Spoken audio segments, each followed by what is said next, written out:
Welcome to my YouTube channel English Learner Assam. আজি সকল student লগত বহুত ইম্পর্টেন্ট টপিক লৈ আইছো তোমালোকৰ কাৰণে খুবেই দৰকাৰ এটো তোমালোকে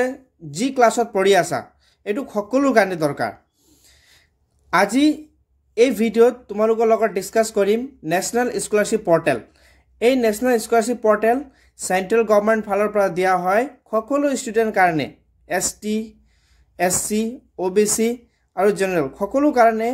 এই পোৰ্টেল দ্বাৰা তোমালোকে বিভিন্ন স্কলাৰশিপত এপ্লাই কৰিব পাৰিবা আৰু গভৰ্নমেন্ট ফালৰ পৰা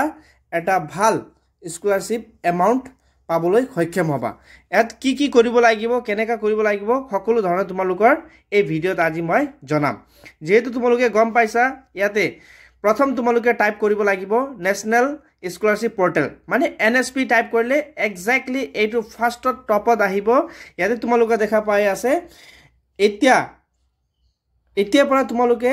2024-25 সেশনৰ কাৰণে ন্যাশনাল স্কলাৰশিপ পোৰ্টেল খুলি দিয়া হৈছে তো তোমালোকে ইয়াত গৈ এপ্লাই কৰিব পাৰিবা তো যেতিয়া তোমালোকে ন্যাশনাল স্কলাৰশিপ পোৰ্টেলটো ক্ৰোম ব্ৰাউজাৰত সাৰ্চ কৰিবা তেন্তে তোমালোকে এই প্ৰথম পেজটো খুল খাব আৰু ইয়াতে তোমালোকে ক্লিক কৰি দিবা যেতিয়া ইয়াতে তোমালোকে ক্লিক কৰিব এই এক্স্যাক্টলি ন্যাশনাল স্কলাৰশিপ পোৰ্টেল ইয়াত তোমালোকে দেখা পাই আছে একাডেমিক ইয়াৰ 2024 আৰু 25 ৰ কাৰণে ওপেন কৰি দিয়া হৈছে ইয়াত তোমালোকে দেখা পাবা ঠিক এনে ধৰণৰ পিকচাৰ এটো হৈছে তোমালোকৰ official website of national scholarship portal ইয়াত গৈ তোমালোকে দেখা পাবা যে এনাউন্সমেন্ট ইয়াত দেখা পাই আছে students have applied national scholarship portal ইয়াত তোমালোকে সকলো ধৰণৰ ইনফৰমেশন পাই যাবা এটো হল তোমালোকৰ অফিশিয়াল তো তোমালোকে কৰিব লাগে এটা স্টুডেন্ট ইয়াত দেখা পাই আছে তোমালোকে স্টুডেন্টত ক্লিক কৰি দিবা যেতিয়া স্টুডেন্ট ক্লিক কৰিবা তোমালোকে আৰু এটা নতুন ইন্টাৰফেসখন খুল খাব ইয়াত তোমালোকে দেখা পাবা যে the portal is open for the academic year 2024-25 now the student can now start registration in the portal to get their one time registration number মানে তোমালোকে যদি এই স্কলাৰশিপটো পাবলৈ এপ্লাই কৰিবা তেতিয়া কিন্তু তোমালোকে প্ৰথম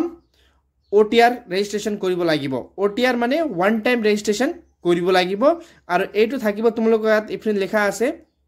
One time registration is a unique 14-digit number issue based on Aadhaar.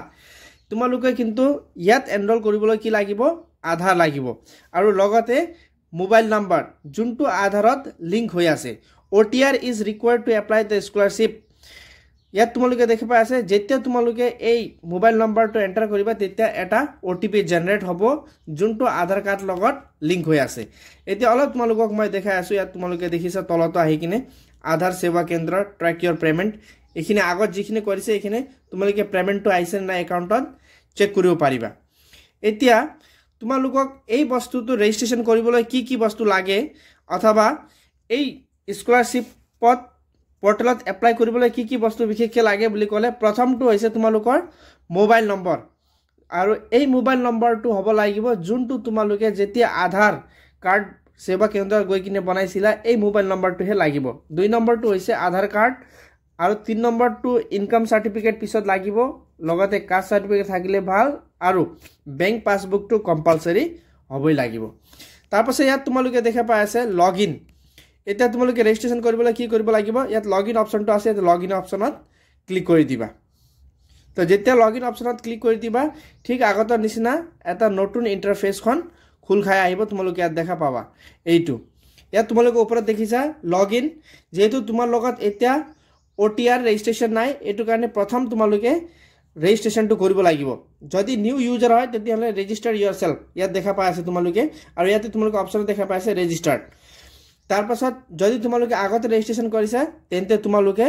OTR registration login আৰু পাসপোৰ্ট লগাই কিনে তোমালোকে লগইন কৰিব পাৰিবা যেহেতু তোমালোকে এতিয়া খতম পাৰ কৰি আছে তো এতিয়া তোমালোকে সেলফ ৰেজিষ্ট্ৰেচন কৰিব লাগিব কিন্তু এই লগইন কৰাৰ আগত তোমালোকে কিছুমান ইনষ্ট্ৰাকচনটো ইয়াত পঢ়ি লবা এক নম্বৰ পইণ্টত দেখা পাই আছে যেতিয়া তোমালোকে এই ৰেজিষ্ট্ৰেচনটো কৰিবা খুব কেয়াৰফুলি কৰিব লাগিব যাতে একো ভুল নহয় দুই নম্বৰ পইণ্টত দেখা আছে তোমালোকে details carefully and check properly before submit final submit কৰাৰ আগত তোমালোকে খুব ভালদৰে চেক কৰিব লাগিব কিয় কাৰেকচন আৰু এডিটিং নহয় একবাৰ সাবমিট কৰিলে তাৰ পাছত যদি তোমালোকে ভুলকৈ কিবা কৰি দিয়া তেন্তে তোমালোকৰ এপ্লিকেশনটো কি হ'ব ৰিজেক্ট হৈ যাব 3 নম্বৰত এটো কাৰণে কৈছে ইয়াতে কোনো এডিটিং কৰা বা কাৰেকচন কৰা অপচন নাই যদি ভুল হৈ যায় তেন্তে তোমালোকৰ এই ন্যাশনাল স্কলাৰশিপ পোৰ্টেল এপ্লিকেশনটো কি হৈ যাব তোমালোকে য'ত পৰা স্কলাৰশিপ পোৱা তাতে এটো ৰিজেক্ট হৈ যাব আৰু OTR নাম্বাৰটো তোমালোকে খুব ভালদৰে ৰাখিব লাগিব যাতে আকৌ বাৰে বাৰে এই এপ্লিকেশনত গৈ লগইন কৰিব লাগে আৰু তোমালোকৰ ইনকাম ধৰি লোৱা স্কলাৰশিপ আইছে নাই এটো চেক কৰিবলৈ লাগিব আৰু যদি কেনেবাকে তোমালোকে in case of forget Euro password তেন্তে তোমালোকে ফৰগেট পাসওয়াৰ্ড কৰি কিনে তোমালোকে লগইন কৰিব পাৰিবা আৰু you are advise to refer the national scholarship portal for regular updates আৰু ইয়াত কৈ আছে তোমালোকে বাৰে বাৰে তাত গৈ মাঝে মাঝে ভিজিট কৰি চেক কৰি থাকিবা এতিয়া তোমালোকে যদি প্ৰথম ৰেজিষ্ট্ৰেচন কৰিবা তেন্তে তোমালোকে ইয়াতে ৰেজিষ্টাৰ্ড ইউৰ শিল্পত ক্লিক কৰিব লাগিব যেতিয়া ক্লিক কৰিবা তেতিয়া দেখা পাবা এইটো গাইডলাইনস তোমালোকে দেখা পাছা one time registration guidelines for the scholarship hosted on NSP এটো সম্পূৰ্ণ সেন্ট্ৰাল গভৰ্নমেন্ট ফালৰ পৰা স্পন্সৰ কৰা হয় ইয়াত বিভিন্ন ধৰণৰ তোমালোকক এমাউন্ট স্কলাৰশিপৰ ৰূপত দিয়া হয় ষ্টুডেন্টৰ কাৰণে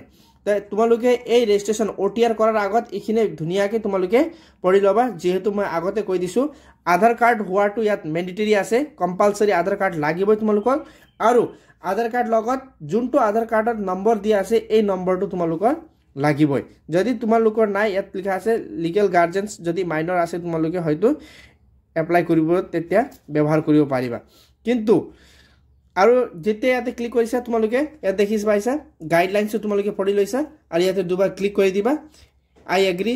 আই হ্যাভ অলৰেডি কনসাৰ্ন নেক্সট কৰি দিবা যেতিয়া নেক্সট কৰিবা তেতিয়া ইয়াত তোমালোকে দেখা পাবা যে অপচন আহি যাব ইয়াত দেখি পাইছা ৰেজিষ্টাৰ্ড মোবাইল নম্বৰ মানে তোমালোকক ৰেজিষ্টাৰ্ড মোবাইল নম্বৰ ইয়াত এন্টাৰ কৰিব লাগিব কোনটো ৰেজিষ্টাৰ মোবাইল নম্বৰ লাগিব কলে যোনটো মোবাইল নম্বৰ তোমালোকে ইয়াত ৰেজিষ্ট্ৰেচন কৰিবা তো ইয়াতে তোমালোকে নম্বৰ দিব পাৰিবা আৰু ইয়াত তোমালোকে গেট OTP মাৰি দিবা আৰু যেতিয়া গেট OTP মাৰিবা এই যোনটো নম্বৰ দিছা তাত তোমালোকৰ এটা OTP আহিব এইটো OTP ইয়াত তোমালোকে ফিল কৰি দিবা এন্টাৰ OTP তাৰ পাছত এই ক্যাপচাটো ইয়াত দিয়া আছে ক্যাপচা লগইন কৰি দিবা আৰু ক্যাপচা লগইন কৰি কিনে ইয়াত ভেৰিফাই কৰি দিলে তোমালোকক এটা নতুন পেজ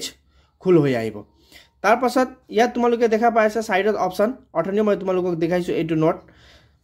তোমালোকে ধুনিয়াকে পঢ়িছা আৰু কি কৰিব লাগিব বুলি কলে এইটো ৰেজিষ্ট্ৰেচন হৈ গলে তোমালোকক নেক্সট স্টেপ আহিব 3 নম্বৰটো EKYC তাৰ পাছত লাষ্টত হ'ব ফিনিশত ক্লিক কৰি কিনে তোমালোকে সাবমিট কৰি দিলে ওয়ান টাইম ৰেজিষ্ট্ৰেচন তোমালোকৰ হৈ যাব মানে OTR ৰেজিষ্ট্ৰেচন হৈ যাব যেতিয়া OTR ৰেজিষ্ট্ৰেচনটো হৈ যাব তেতিয়া তোমালোকে লগইন কৰি এপ্লাই কৰিব পাৰিবা আৰু লগতে কিন্তু তোমালোকে বেংক পাসবুক লাগিব কাষ্ট সাৰ্টিফিকেট আধাৰ আৰু মোবাইল নম্বৰটো কম্পালসৰি এইখিনি সকলো ৰেডি কৰি তোমালোকে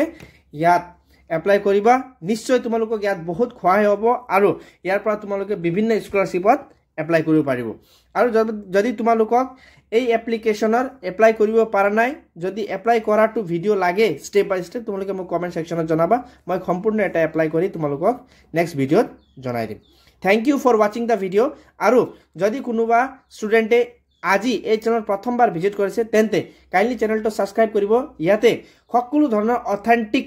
ইনফৰমেশন ৰিগাৰ্ডিং এডুকেশন সকলো ধৰণৰ এডুকেশন ৰিলেটেড লগতে ইংলিশ আৰু গ্ৰামাৰ কৰোৱা হয় আৰু ইয়াতে কোনো ধৰণৰ ফেক নহয় অনলি অথেন্টিক ইনফৰমেশনে দিয়া হয় এই কাৰণে চ্যানেলটো সাবস্ক্ৰাইব কৰিব যাতে সকলো ধৰণৰ ইনফৰমেশন তোমালোকে একুৰেট পাই থাকা Thank you for watching the video. Please subscribe the channel.